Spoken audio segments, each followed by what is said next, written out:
క్యాండిడేట్లు అవుతున్నారు. ఇది కాంగ్రెస్ పార్టీ, ఏ రీజనల్ పార్టీ కాదు, అంటే ఏ ఒక్క వ్యక్తి నిర్ణయించేది కాదు.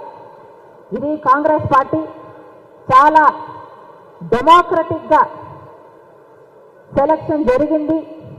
కాబట్టి వచ్చిన వాళ్ళు, టికెట్లు వచ్చిన వాళ్ళు కష్టపడి పని చేయాలి, రాని వాళ్ళు కూడా టికెట్లు ఎవరికైతే వచ్చాయో వాళ్ళ కోసం పని చేయాలి.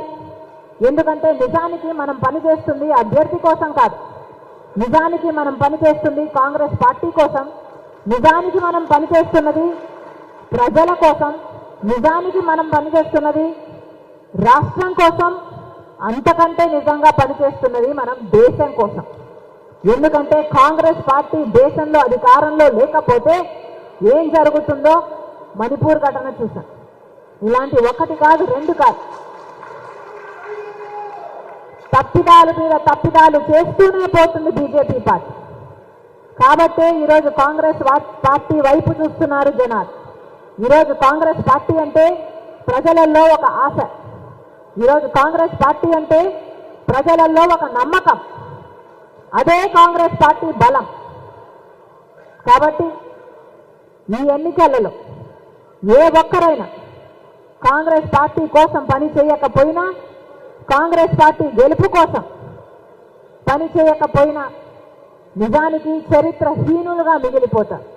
కాబట్టి కలిసికట్టుగా అందరం, ప్రతి ఒక్కరం కాంగ్రెస్ పార్టీ అభ్యర్థుల గెలుపు కోసం ప్రయత్నిద్దాం. దాని ద్వారా మన రాష్ట్రాన్ని, మన బిడ్డల భవిష్యత్తును కాపాడుకున్న వాళ్ళైతాం. ముఖ్యంగా ఈరోజు ఈ మీటింగ్ పెట్టింది కాంగ్రెస్ పార్టీ ఆంధ్ర రాష్ట్రంలో గ్యారంటీలుగా విడుదల చేసే అంశంలో మీ అందరికీ కూడా విషయాలు చెప్పడంతో పాటు అతి త్వరలోనే ఈ విషయాలను గడపకు, ప్రతి ఇంటికి ఈ విషయాలను తీసుకెళ్లే అంశమే ఈరోజు ఇక్కడ మెయిన్ అజెండా. కాంగ్రెస్ పార్టీ గ్యారంటీలను ఈరోజు ప్రజల మధ్య పెడుతుంది కాంగ్రెస్ పార్టీ.